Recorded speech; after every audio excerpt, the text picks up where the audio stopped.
I didn't know if I was going to make it here today.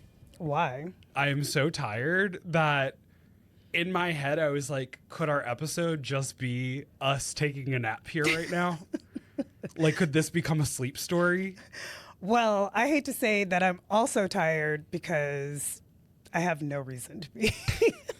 So I asked you before we came in, has this week been a week of funemployment or have you been feeling the unemployment? It's not fun, but it's not because it couldn't be fun. It's just that I'm not there yet. Like, as an American, like, it really is ingrained in us to be doing something like worthwhile. And it's not like worthwhile for your soul, it's worthwhile for money. So like, I'm already like trying to apply for jobs. I'm already taking meetings with people about jobs. I'm already like meeting with friends, like trying to network. And I wasn't even a networker before. I don't even like networking. But yeah, like everyone who has gone through this before me and the previous layoff has told me the same thing, which is rest. At least 2 weeks, give yourself some time to like go through the process of grieving the layoff and all of this stuff. And they have all also said that they did not heed that advice. And I just think that it's not in us as American bots. You were an early adopter to the Bezos layoffs because it was prior to the Washington Post staff being laid off. And one of my favorite sayings is, just because you have a broken leg doesn't mean that my sprained ankle doesn't hurt.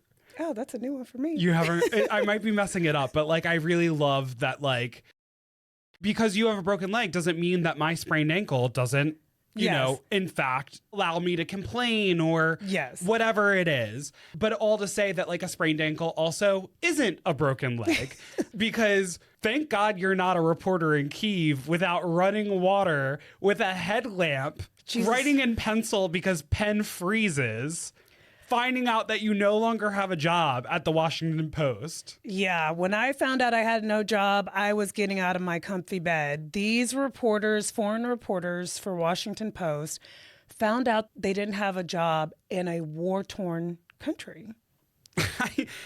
I don't even know what to do other than laugh. Like, that is so diabolical. You know, it's so interesting because just this week, in the last couple of weeks, I've seen Jeff Bezos' tight-ass face globetrotting all over the world. And I'm just like, how can a man worth $400 billion allow for his companies to just disintegrate like this? Okay, you oversold his wealth a little bit. Okay. But his wealth today is $249.4 billion. His wealth in 2025 was $215 billion. His wealth in 2024 was $194 billion. And his wealth in 2013, nearly 10 years prior, 11 years prior, $25.2 billion. Holy crap, he really got rich. This is all of them. This is all of the billionaires, though. And this is the thing.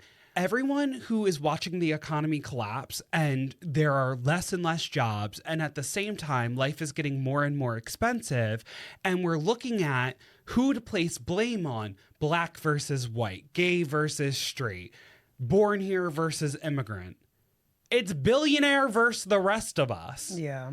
They aren't eliminating roles. They're eliminating humans. This is their plan. This is their plan. And they're going to continue to say, quote, they're taking your jobs. They're the ones taking corporate jobs. The jobs that they're now taking away are the jobs in the fields. And those are jobs that are irreplaceable. So what they're going to say is, well, white people, there's your jobs. You can go work in the fields. Those are where the jobs are. Don't you need work? White people didn't want to work in the fields in the 1600s. That's why I'm here. No, and then I saw a thing where Elon Musk was saying that in the next 20 to 100 years, there will be no need for you and I to be working. And this is the thing that's insane to me, because it's like he says that, right, with full confidence. And then under these Twitter threads of like people, I don't know, idolizing Bezos for eliminating all these roles at the Washington Post. They're like, what is he supposed to do? Give money to something that's unprofitable? Yes. You're supposed to subsidize humanity because everything's going to the top. I truly do not understand this mindset. And maybe I was talking to my husband about this last night. Maybe if I was 100 millionaire, maybe I would turn into an asshole. Maybe like it would not feel enough because maybe my lifestyle would have inflated so much that like I would be hoarding wealth. But I just really don't think so. Like, I don't understand that if you have the opportunity to create jobs for people so that they can live, why you wouldn't do that.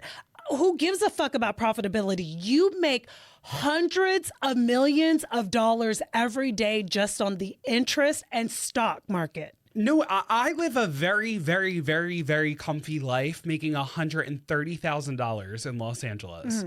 How much more do you fucking need? Well, I mean, you got to have your yacht and you got to have your big titty wife when she needs her. I mean, I'm speaking as someone who has no assets. I own a 2017 Mazda that just got paid off 2 weeks ago. Oh, congratulations. Yeah, it is really, really insane. And what's crazy to me about Elon Musk saying that in 20 to 100 years, you won't have to work. You won't even have to think about work. He's saying it as if it's like this really great thing. And you know what? I would really love not to have to work, but what that really means... They're going to own us. They're going to own us. And there have been very progressive politicians who have, for the last decade and a half, been saying we need a universal basic income so that no one is homeless, no one is hungry. So now, is he now advocating for a universal basic income? It is really crazy because it's like, where does this logic start to fall in on itself? And it's like, oh, wait, but you don't care about humanity. You don't actually, you're not going to create any safeguards to ensure that everyone's needs are met if there are no jobs. Well, and as a person who is a part of several minority groups, Elon Musk is very vocal about white replacement theory, where he believes that white people are being replaced in the world. And so he wants white people to breed more. His white South African ass would think this. So if he believes in replacement theory and he believes in 100 years, you will not have to work. What does that mean for the people he doesn't give a shit about? Like he's saying, you know, you as a white man or whoever, you won't have to work. Your life will be subsidized by him and whatever, the people who will own you. What about the people he doesn't even care to own? You know what I mean? Like, that's where people currently are in detention centers. And it will get worse. They won't want to detain you because it costs money to detain you. They still have to keep you alive. At some point, it's going to get really, really disgustingly bleak, right? This is the first week where I think that I was like truly... especially with the Epstein files, which we'll get to, I just kind of was like, are we cooked? Scrambled, fried. Yeah. Like, I'm starting to think, where else would I need to go? Because I don't know if it's going to be a global thing or if it's going to be a United States thing. And right now it's looking like it's a United States thing. Yeah, but here's the thing. My good friend Noelle right now is in Poland, and she's reporting on the fall of democracy in Poland. And she was like, the irony of me being here talking about the fall of democracy when this is happening back home. Listen, if you are tapped into international politics, Hungary, Poland, I mean, Italy, like the right wing is really infiltrating politics around the world. Well, my friend who works in like humanitarian aid, or did before the Trump administration, you know, pretty much cut off any resources being given elsewhere in the world, went to grad school in London. And I was talking to her late last night, and she was saying there are more humanitarian crises globally than there ever have been before. Mm-hmm. I mean, when Trump got rid of USAID, immediately you could see what was to come. And what I mean by humanitarian crises, there are more conflicts Yes. globally. Yes. There are more conflicts globally than there have ever been reported on record. Yeah, which is crazy because we've had 2 world wars. So you have to then think, who's trying to be conflict averse, I guess, at this point. Yeah. I mean, and this is when I was looking at places to flee. Literally, you know, I love Europe. I love Spain. But I'm like, which countries have been caught up in 2 world wars? I don't want to be there. You know what I mean? So I need to find a place that is like historically of no one's interest.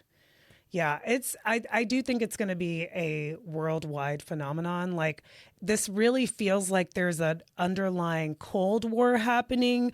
I mean, all the stuff that we have going on with Russia, Israel, China. It feels like the U.S. as an empire is about to fail. And like, a failing empire doesn't fail without a fight. You know what I mean? And all I want is a nap. No, and I'm so serious. All I want is a nap. Why are you not sleeping? I am sleeping, but I did get sick last week. Okay. Been on my emergency. Been building up that immune system. I threw a surprise engagement party last Saturday. How was that? It went well. She was surprised. She was crying when she came in. It was incredible. Yeah. And then I hooked up with the guy afterwards, and now I'm going on a date with him tomorrow. Wait, did you meet him at the party? I met him when I was leaving the party. Okay. Yeah. All right. And tell me about this guy. he's an English teacher.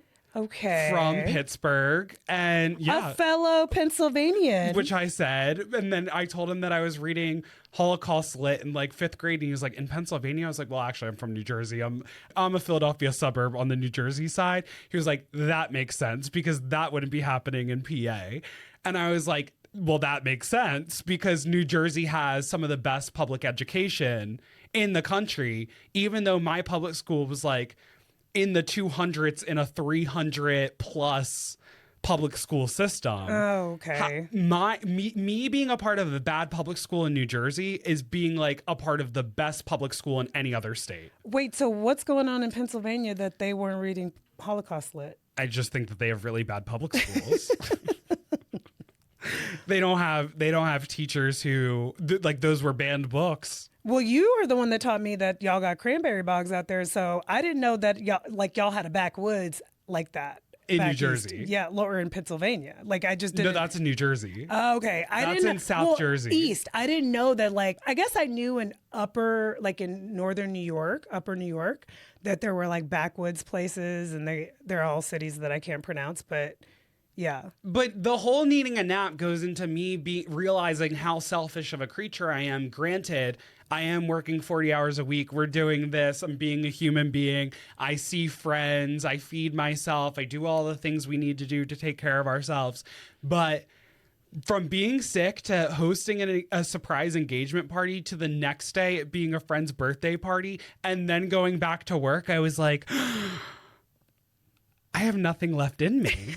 I have nothing left in me. Imagine if you had to like care for something or someone. No, I was talking. That's what I said. I can't imagine having a dependence. There's no weekends when you have dependents. I can't imagine even having a dog. Like I don't have and that's why I don't. I know thyself. Yeah. I do not want to do anything more than what I have to do for myself. Yeah, and that's fair. Besides making sure that my friends are generally speaking okay. Yeah, that's giving you recommendations during your first week of Funemployment. And you gave me some good recommendations. I watched Begonia. Yeah. Excellent movie. It was like slow to start for me. Like, I was like, okay, the acting is really good, but come on. And then it got to a point and I was like, I was sad. The moment they started electrocuting her. Yes, that is where I was really. You were dialed in. They dialed me in as if I was in that electric chair. And I was like, okay. Did you think she was an alien at that point? I was going to be pissed if she wasn't an alien. Because me and my husband, we pause movies a lot to talk, and I know you don't like to do that. But I said at some point, I was like, if this bitch ain't an alien, I'm going to be pissed. And the reason I was going to be pissed was, why would you write all of this into the script when you could have just made her like an Aaron Brockovich evil corporate demon? You know what I mean? She could have just been an evil corporate demon who was killing people in the community. Yes. She didn't have to be an alien, right? So I was glad that it turned out. And then when his head came flying out of that fucking closet. My favorite part of when he takes her, or when they go to her place of work together, is how when the blinds come down, he's like, "Can anyone see us?" And she's like, "No, no," and they're all staring. The movie is hilarious in some parts. Like in some parts, it's really, really funny. I really, really enjoyed that. But you did not tell me that the movie was Lanthimos movie. Yes. So I didn't go in knowing that. And I was like, okay, now I get it. Her great collaborator. Yeah, they've done like 3 movies together. Yeah. And 4. And Jesse Plemons is in Kinds of Kindness. What else? I know Kinds of. Is he? Then it's just that. Okay. Yeah. Okay. Yeah. I really enjoyed it. And then you also had me tap into what? A book. A book. Yes, Babel. And then also I told you to watch Pluribus, but I don't know if you got to that yet. I did not. I started a show called Steel on Amazon with my girl Sansa. What's her real name? Sophie Turner. Sophie Turner. The ex of Joe Jonas. Yes, and it's really good. It is. It is really good. And I am also watching The Pit. So okay. I got a lot of drama in my life right now. Okay, wait. I have a question for you before we move on. Yes. Do you think any men are actually straight? Like for real straight? For real straight. So when I was dating after my divorce, the one question I would ask all men that I would go on a date with was, what is the gayest experience you've ever had? This is what you ask on dates. First date, every date, single one. Every date. Meanwhile, my question on every date is, what is your apocalyptic skill? What's your survival skill? That's a good one. But this one's good for the straights. I want to know what is the gayest, and no man just gives it up. You gotta pry. First they'll say, like, well, nothing. I've never done it. I'm like, oh, so you've never, even like when you were younger, you like never touched, you never jerked off with a guy. You never like even like looked at each other circle jerk style. You never compared dick size. Yeah. And every single time you started asking the questions, they all had a gay experience. Okay, so I say this because my friend got a Hinge message and I'm on her profile. And he goes, "Is that guy your brother, or will he be joining us on our date?" She goes, "He will be joining us." He goes, "I love a good throuple." She goes, "Haha, just kidding. He's my childhood friend." He goes, "I don't know if I'm interested anymore." And then I said, "Is this guy handsome? Let me decide if I'm joining." I said, "Oh yeah, we can swap spit." She goes, "I'm going to say, did the throuple work better for you?" I said, "Tell him, quote, knowing him he'd be in. He was just telling me that he wants to make out with my future boyfriend." She goes, "No, I'm not saying that." Said, "Might get him too excited because these men are gay. They love being gay." And she goes, "Period." Because we have gone out so many times, and how many straight men love to eat me up? So many of them. Well, that leads me to ask you in this situation. In a situation like this, are you fucking a woman? That's what she asked me. And I said, if the other guy and I were going down on a woman, yeah, I'm cool with that. You would eat some punene? Yeah. Yeah, I would. If the circumstances called for it. Oh my God, this is new news. It's so hot in here. So hot in here. Yeah, I mean, like for the plot or like for the story, for the bit, for sure, for the bit.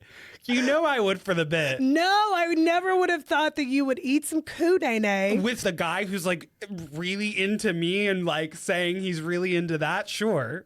Interesting. Sure. No, these dudes be gay. That's what I'm saying. These dudes be gay. Also, another question for you before we move on. Okay.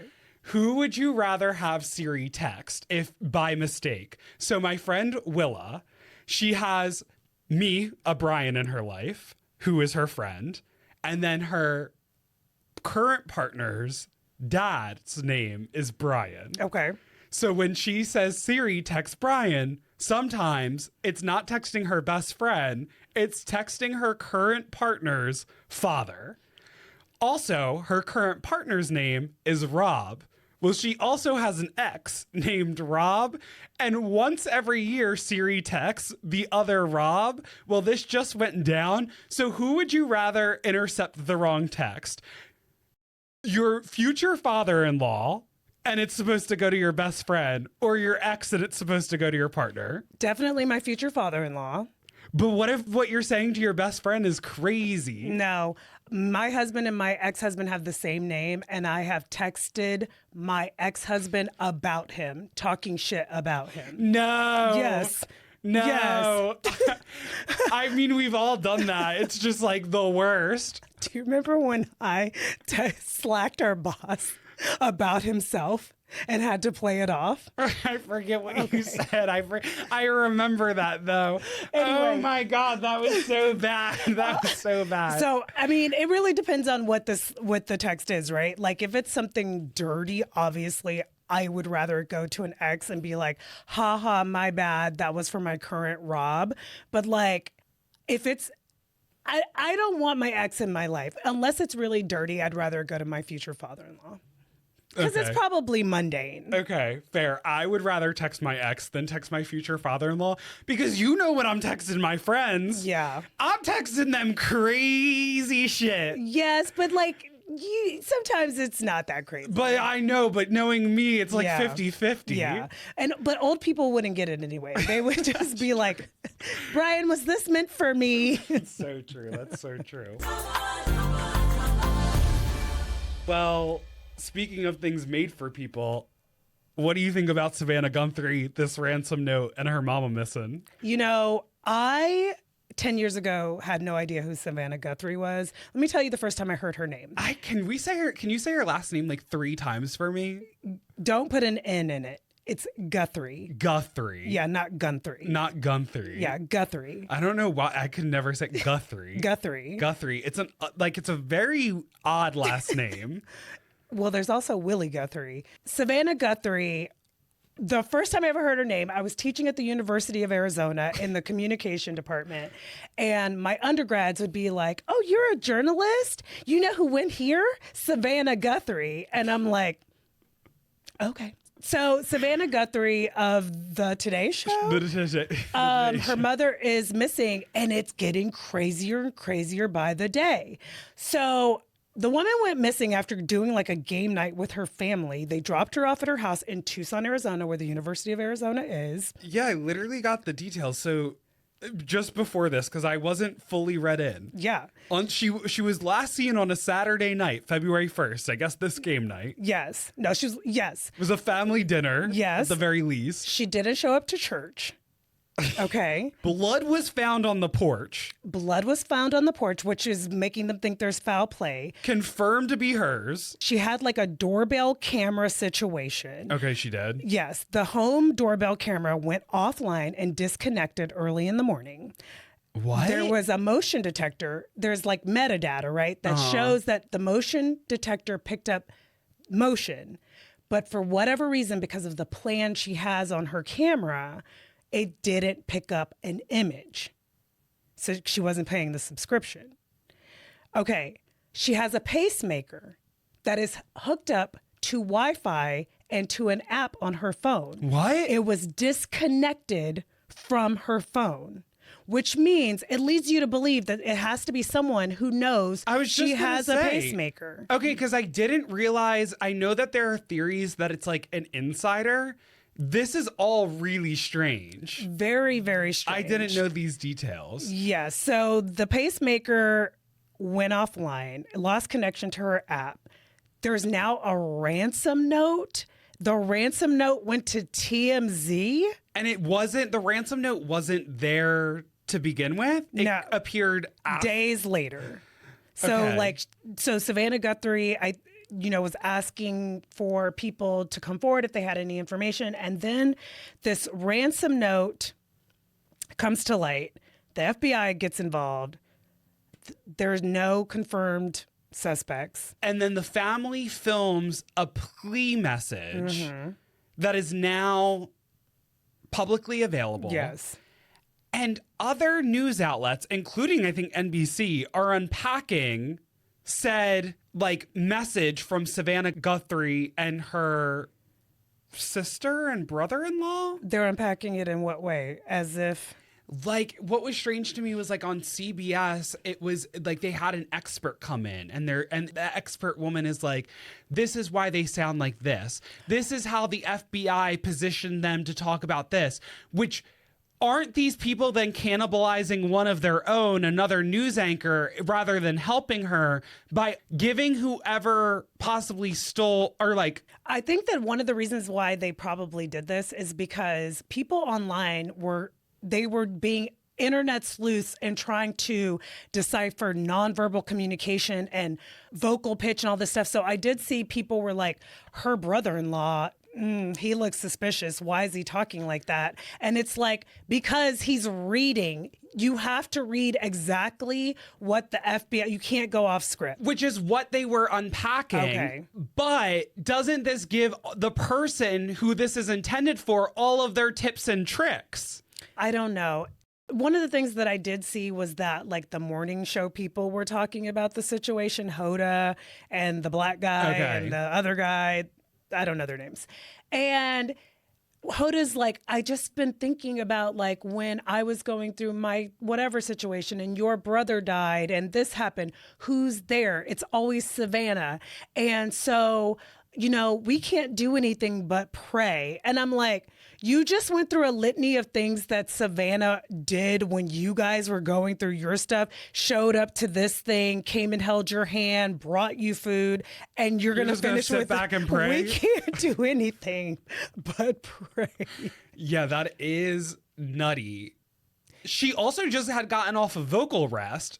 Like she had taken time off of the Today Show, basically had just gotten back on after this like vocal rest, and then this happened. Yeah, I mean, all of this leads me to feel like this because... What's your conspiracy theory? So Savannah Guthrie famously has interviewed many Epstein survivors. Okay, I've seen this. Yes. So the Epstein files have exploded in the last week. Before we go full on Epstein files, I still need to ask. I'm going to get into the Savannah Guthrie of it all. But go ahead. Okay, but this is my question. Do you think it's an insider who has institutional knowledge of the family? Or do you think it's something to do with the Epstein emails and her Epstein connection? I would say, old me would say it's an insider, right? I think there are too many clues that point to the fact that someone had to be moving really quickly and in a way that's like an inside job. The pacemaker thing really is crazy to me. Okay. But the tinfoil hat me says it's something to do with the Epstein file and that it's someone who has a lot of information or can get a lot of information on whoever the fuck they want. And so it's Israel, it's Russia, it's, I don't know, Brian. The Epstein files this week have exploded. It is really the morning show out here. Like it's not, we're not living in real life. When I've been looking through this Epstein stuff, we had a conversation and I've sounded like a ranting, raving lunatic. And it's because shit is crazy. Savannah Guthrie interviewed several of the Epstein survivors, including Virginia Giuffre. Virginia Giuffre was the woman who last year committed suicide. Okay, yes. I did follow this thread. And before committing suicide, I don't know if you remember this, released a video saying that she was in a car accident and that doctors were giving her several days to live and that she had organ failure. And it just, and people were saying she looked dead in the video. Like, I don't know. It was like an Instagram photo of her. And it was like, I was like hit by a bus. She said she was hit. So this wasn't a video. This was a picture of her. She said she was hit by a bus. The doctors had given her days to live. And then she ended up dead. And it was ruled a suicide. Like, it is so fucking Wait, who crazy. is that? Virginia Giuffre. But then she committed suicide after it? Yes.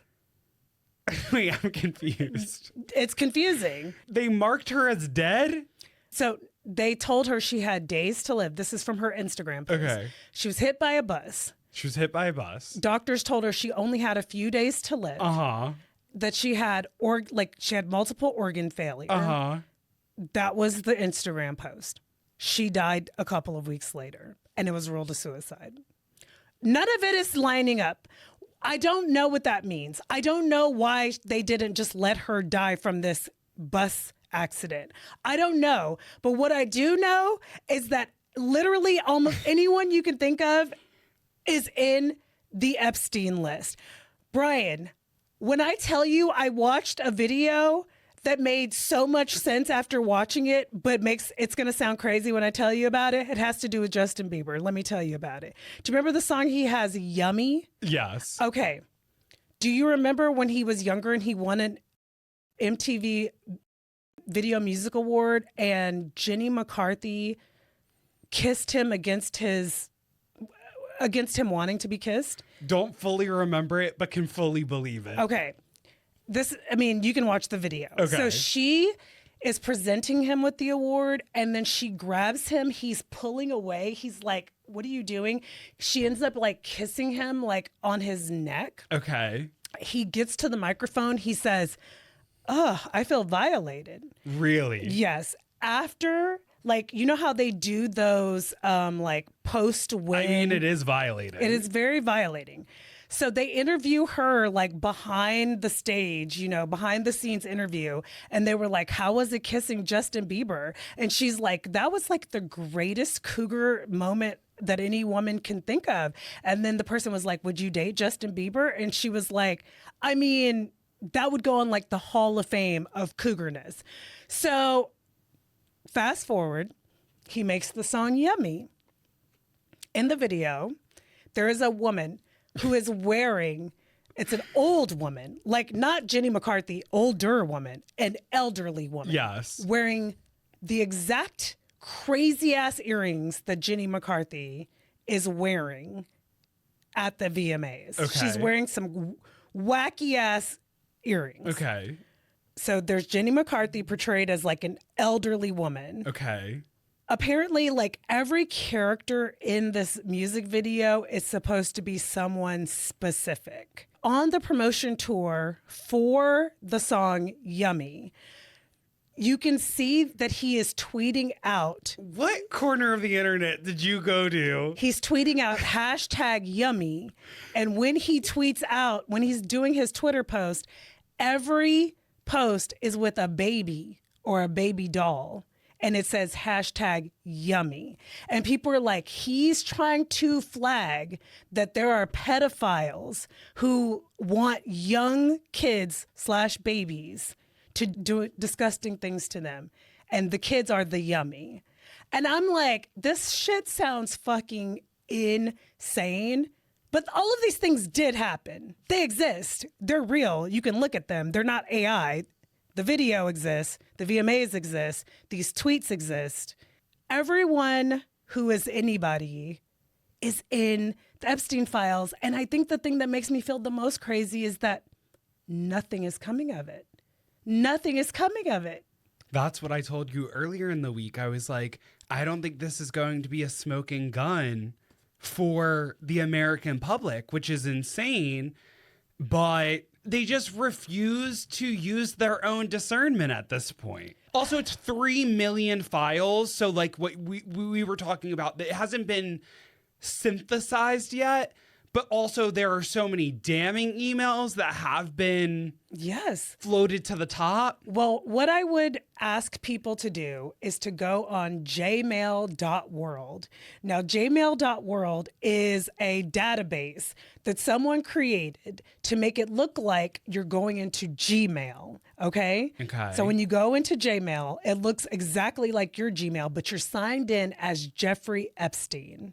And you can literally go into the search bar on the Gmail and type in anyone's name or any word you want, and it will bring up emails that relate, and these are the real emails where Donald Trump has been named more than Jesus in the Bible, yes, more than Harry Potter in Harry Potter. In Harry Potter. He's in the Epstein files 38,000 times.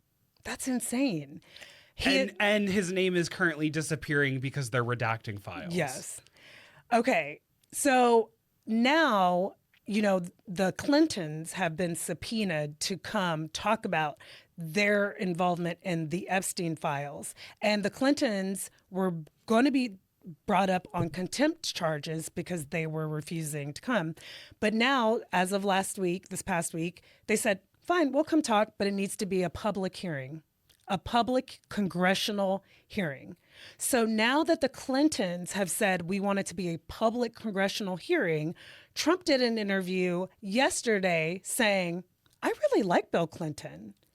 I really like him. The interviewer says, what do you like about him? He was like, we've always gotten along. He's a good guy. I think we understand each other. No I hate that they're going way. after Bill Clinton. No way.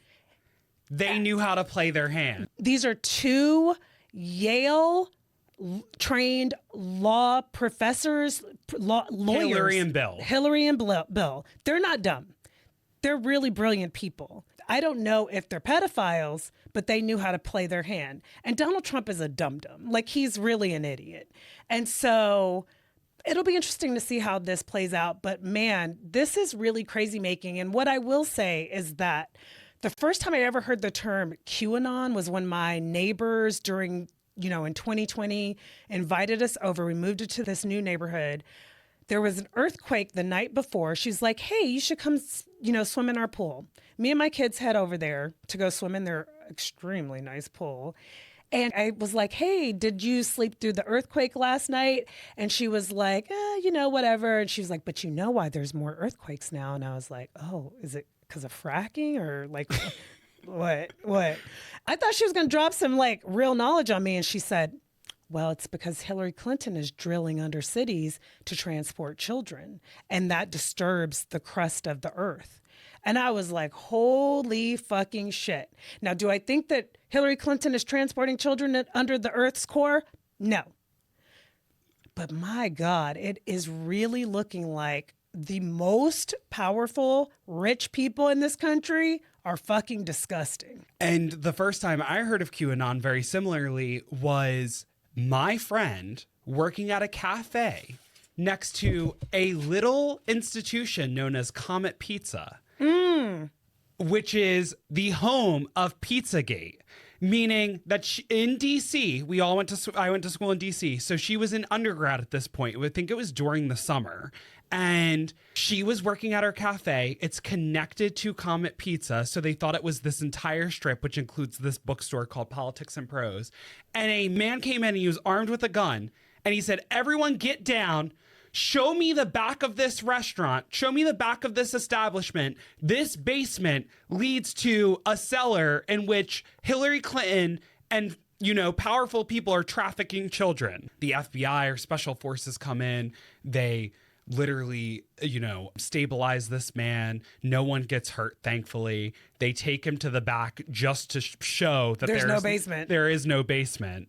But whatever corner of the internet these crazies were on, these tin hat wearers, they weren't so far off from the truth. The word pizza is mentioned so often in the Epstein files. So it's like there's like a kernel of truth in all of the crazy. Because it's like the pizza means something else. Cheese pizza is like child porn or something is what people are saying. Just how yummy means something differently. Yeah. Just how whatever Melissa Gates was being slipped one morning wasn't a vitamin C pill. It was antibiotics for an STD that Bill had gotten. Yes. I think there are too many people in power for anything to happen internally, but there are things happening outside of the United States.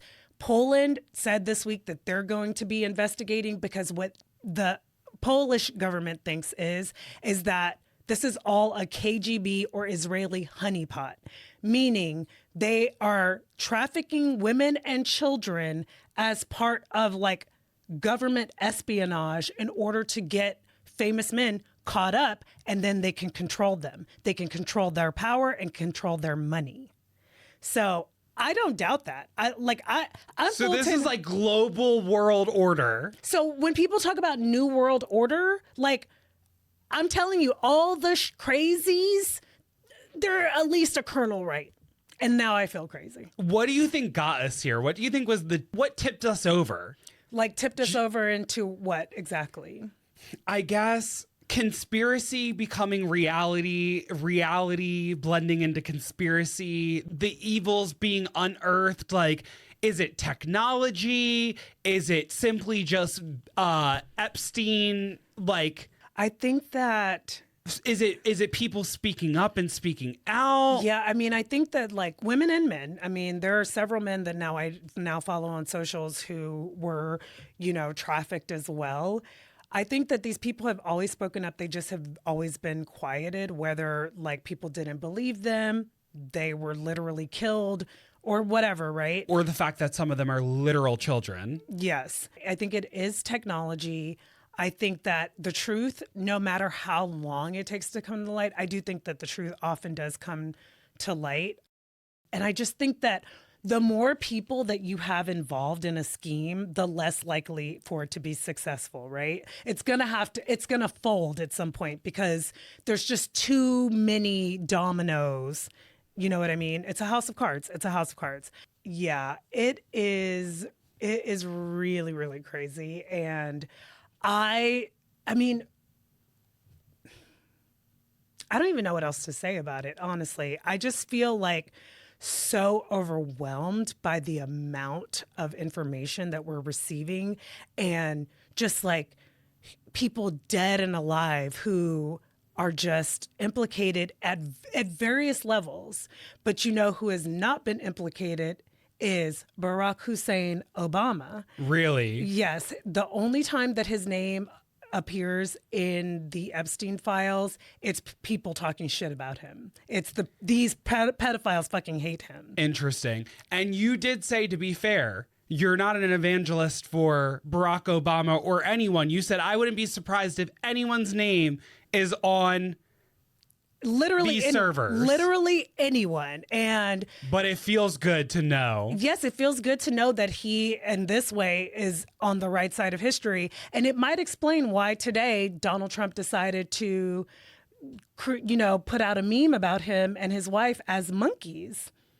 Do you know about this? Oh my gosh. So this morning... I've barely been alive today. Oh my God, you need a nap. I need a nap. Oh my God. So today the world woke up to Donald Trump. And I'm usually online. Yes. I haven't been online. Donald Trump doing this, putting out a meme on Truth Social where Michelle and Barack are represented by gorilla bodies.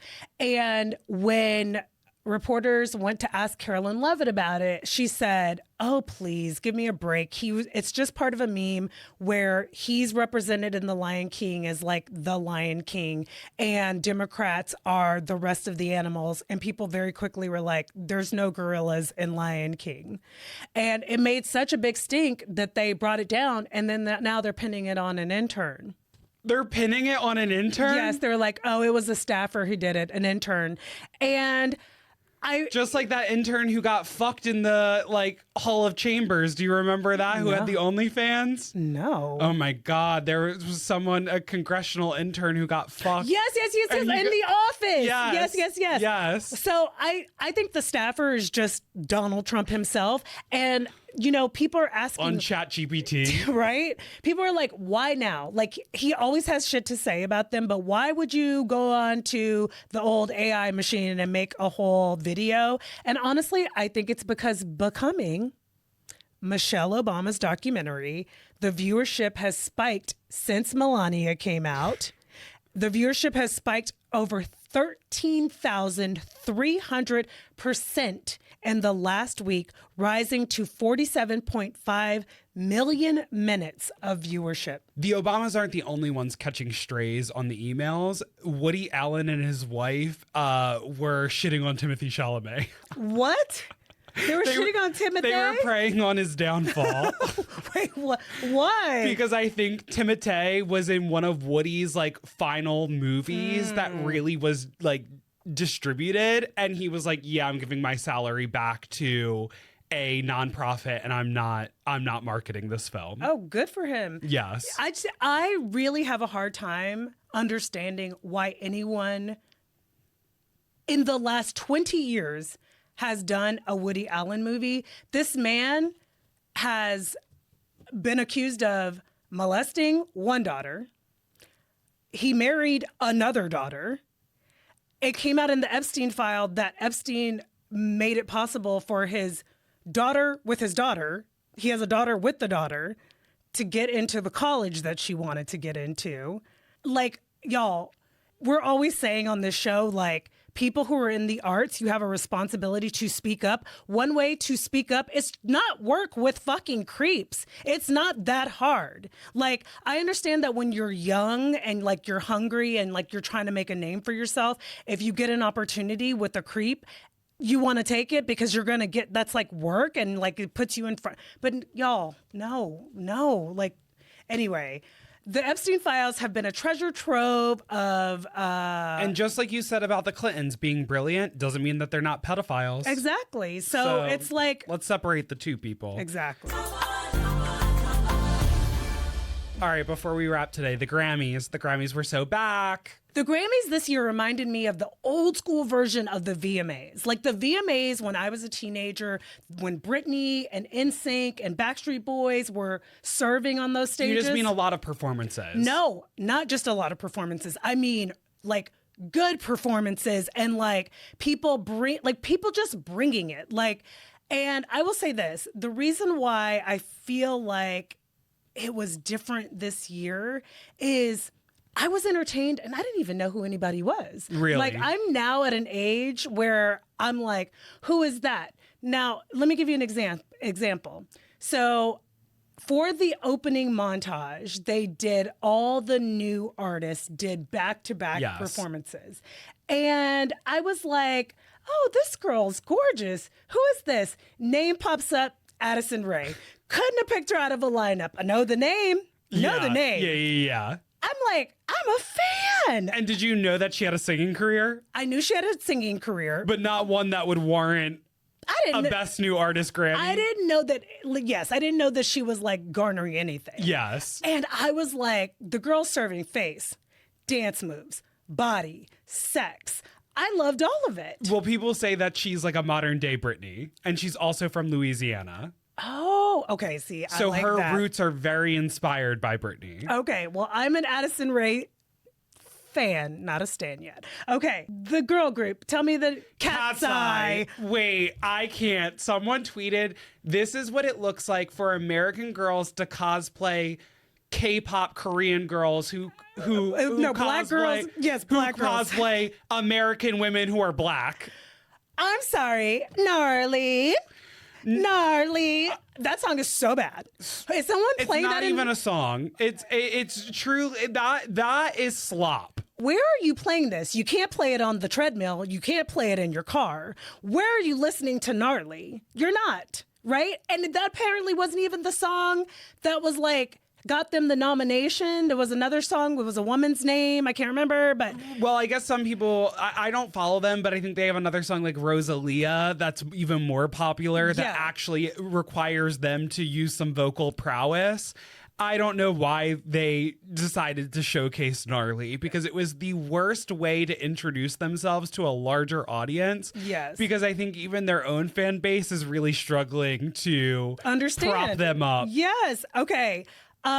Alex Warren, a fellow Hype House member who was in the Hype House on TikTok with Addison Rae, coming up together, both nominated during the same year for Best New Artist. Interesting. I've heard that song a million times. Ordinary. Thought it was by... a youth pastor? Nope, I thought it was by Imagine Dragons, 21 Pilots, whatever. Poor Alex Warren couldn't hear out of his earpiece. In-ears, really? I didn't watch this whole segment. Okay. I only watched the people that I like, and I can't deal with that song. It has some like Christian undertones. It feels Christian-y. But he couldn't hear, but he recovered. It was great. Somber. Love him. Saw him live. Okay, never heard of him. What do you think of him? I thought he was great, but a lot of people were like, they were like, worst performance. I didn't understand that. Embarrassing. I was like, he was no worse than Cat's Eye. I mean, it was fine. I don't want to put him with Cat's Eye, but he writes his own music. He has a rockabilly edge. It was fine. And his suit, I loved. Yes, he was a disco ball. I would have fucking worn that suit. Okay, Olivia Dean, who is the one who ended up winning the award. Well deserved. Well deserved. Like, beautiful girl, gorgeous hair, loved her speech. I didn't even know she's been grinding for a decade. She said she's been grinding for a decade. She's been out here. She is the grandchild of the Windrush generation. I made a TikTok about that. Go look at it. I love her. I think that she's just really, really great. Well, people are also acting like she's a trad wife for singing Man I Need, which is a pop neo soul song. They're saying Olivia Dean is trad wife music that's going to be played at Marshall's. Give me a break. I said, give me a break. Her mom is a barrister and the deputy leader of the Women's Equality Party. Not to mention that Olivia Dean herself is so lovely and fantastic. I honestly think that people don't know what to do with young pop stars who are not slutty. That's what I really think it is. So they're like, oh, if you're not Addison Rae, you're a fucking trad wife. And guess what? I think she's still dripping in sex. She's is gorgeous. Like, stunning. Okay, but the moment where I was like, okay, I don't know Cat's Eye, I don't know Somber. I only found out about Olivia Dean in the last year. But one artist stepped to that stage and I was like, I know him. And that was Leon Thomas. Did you know him from Victorious? I said, that's that little boy from Victorious. Not the only one. Him and Ariana Grande both have Grammys now. But you want to know who from Victorious doesn't have a Grammy or a nomination? Victoria Justice.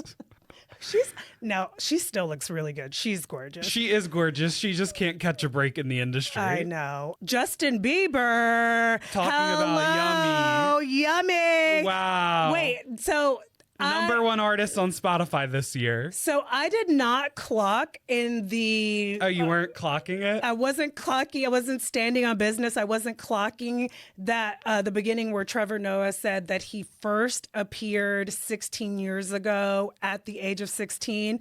Didn't clock it at first because when he did his little performance, I had to Google his age to make sure that he was age I could lust after.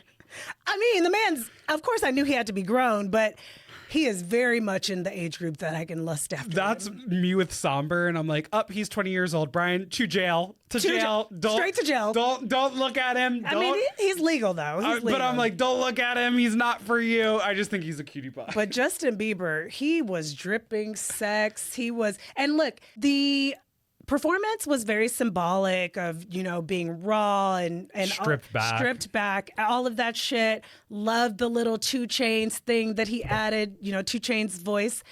He was just so good and it was so mesmerizing. I've watched that performance over and over again. Wow. Loved that his wife at the end of the performance was like... Clocking it, yes. Her skin looked incredible. The whole thing was incredible. So congratulations to the Biebers. I know. I hope they had good sex that night. But if it was anyone's night... It was Mal Conejo. Otherwise known as Bad Bunny. Bad Bunny. I don't know if you say Mal Conejo or Conejo Malo. But anyway, Bad Bunny, not only was it his night, this is like his 2 weeks, okay? We're coming up on the Super Bowl, baby. And I don't give a fuck about football, but I am sat for that fucking halftime. He said a lot at the Grammys. He said a lot at the Grammys. And more than just a lot, this is a man who didn't speak a whole lot of English even a year or two ago. Yeah, I mean, he's improving on his English. And he's using it strategically. Absolutely. On the global stage. And I do think that, he saves the most moving parts of what he says to say in Spanish. And I don't think it's just because he can't say it in English. I think it's because he's for his people. Mm-hmm. And I think that, this year he had this huge residency in Puerto Rico where, the bulk of the tickets were reserved for Puerto Rican residents. And he put back millions and millions of dollars back into the Puerto Rican economy. He wore that. I never can pronounce it. Tell me how you say it. Schiaparelli. I think it's Schiaparelli. Schiaparelli suit. And I was like, why does he look so bulky underneath that Schiaparelli suit? And there's rumors that he was wearing a bulletproof vest because we're in a time where he's not an immigrant, where brown people who speak Spanish are being targeted. And, you know, our president is fueling all kinds of craziness. He's going to be performing at the Super Bowl, you know, where he has said himself, like, Latino people, please be careful if you're going to come to the Super Bowl. But I'm really, really excited to see who he brings out. Me too. I'm most curious who is going to stand beside him. Yes. It's not even just who he wants. I want to know who said yes to him in order to co-sign the message, because there's going to be a message. And he knows how to speak to symbolism. I think that, you know, I wouldn't be surprised if Cardi B comes out just because they had that huge song. It was her, J Balvin, and him. That, yes, I like it. Yes. Like that. I wouldn't be surprised if J-Lo comes out. She is one of the first people to put him on. She brought him out to her Super Bowl. She's a famous Puerto Rican American, or New Yorican rather. J Balvin, maybe even Drake. Now, him and Drake had a song, Mia, Mia. Do you remember I don't song? think Drake's going to come out. I think that it would be... I think Drake's too big in the lexicon to show up as... But it would be interesting the year after Kendrick Lamar if he showed up. I don't know if Bad Bunny would want that on his name. But it would be interesting. But you can put the wager out right now. I know, because you can bet on literally anything. But anyway... Which is crazy. You can bet on if Russia is going to win the war against Ukraine. And they want this to... They literally are letting us bet on our own downfall. So anyway... But we will be watching the Bad Bunny halftime show and not the Kid Rock halftime show. Oh my God! Sponsored by the Kirks. Turning Point USA. By the way, I learned this week through the combination of Epstein and Super Bowl that Kid Rock has a song where he says in the lyrics that he likes them underage. And it was for a children's movie called Osmosis Jones. No. It was for an animated program. No way. It was an animated program that I grew up with, a little property called Osmosis Jones. Talk about preying on our own downfalls. Also, the only person I think that is actually straight is Kid Rock because he's disgusting. And no man would want to touch him with a 10-foot pole.